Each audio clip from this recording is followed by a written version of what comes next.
Are you feeling stuck and confused as to how to set up an RDSP for your autistic child here in Canada? Today I'm going to walk you through 6 simple steps to set up a registered disability savings plan for your child so that you can start saving for their financial future. Hey, I'm Genevieve, mom to an autistic child and voice behind the Autism Parent Guide. Here we take large, complex topics and break them down into small, bite-sized pieces. And today I'm going to talk about the RDSP, specifically setting one up. So grab a coffee and let's get to it. First, you'll need the Disability Tax Credit, DTC. Think about the Disability Tax Credit like a key to open up the RDSP, Registered Disability Savings Plan. I've done a whole video about it and you can check it out here. Next, you'll need to gather a few documents. Number 1, your child's social insurance number, their SIN number. You either have this on one of the CRA tax forms, or you likely received this when you brought your child home from the hospital or shortly thereafter. 2, the Disability Tax Credit DTC approval letter. Number 3, you'll need to bring along any money or have an idea of any money you're going to be contributing to the account.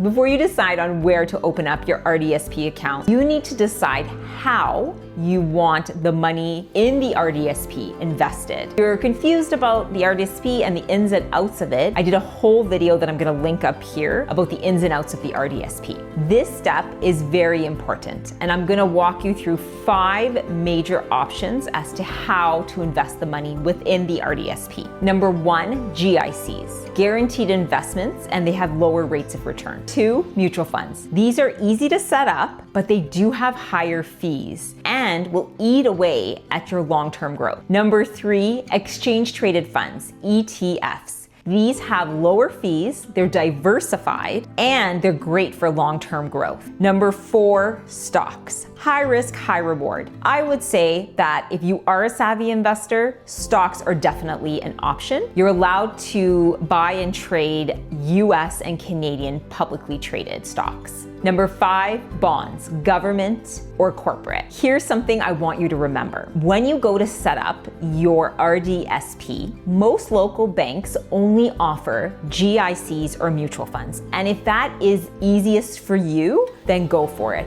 But if you were someone who wants more control of your account, you want to keep more of your money, I would highly recommend a self-directed account. There are only 2 banks in Canada that offer self-directed investing. They are TD Direct Investing, Web Brokerage, and National Bank Direct Brokerage. Other banks like Scotiabank, BMO, CIBC, they all offer RDSPs, but the type of investments that they'll offer you will only be GICs or mutual funds. So before you decide on where you want to invest, you need to decide how you want to invest. This step is key.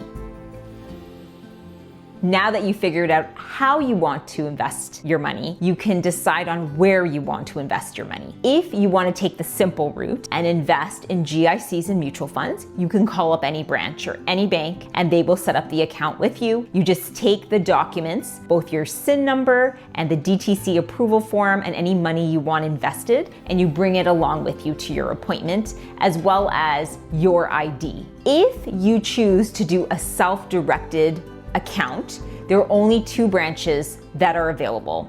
You need to contact either TD Bank or National Bank and let them know that you want to set up an RDSP, but you want to make sure it's a self-directed account so that you can purchase stocks and or ETFs. Once the RDSP account is set up, you can now start investing for your autistic child's future. You can invest monthly, semi-annually, or a lump sum on an annual basis. Just remember, it does take time for the grants from the Canadian government to hit your account. In my experience, it's anywhere from 6 to 8 weeks.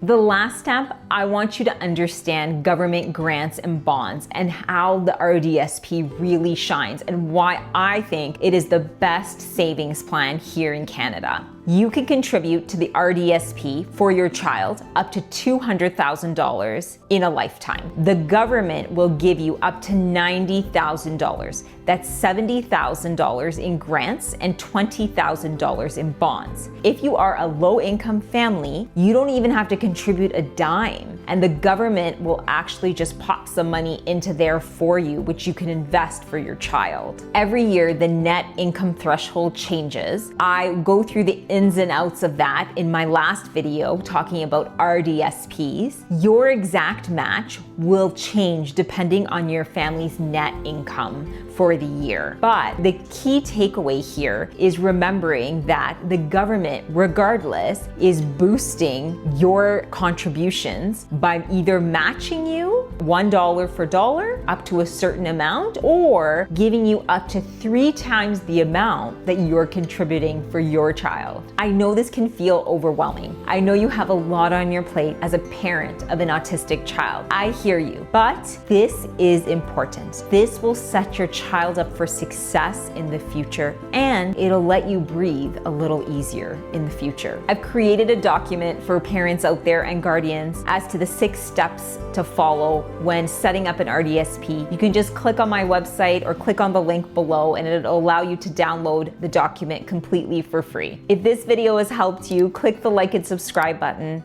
I want to know, have you set up an RDSP? If you haven't, have the 6 steps helped you? I just want you to know that you're not alone, and neither is your child. I'll see you next week on the Autism Parent Guide.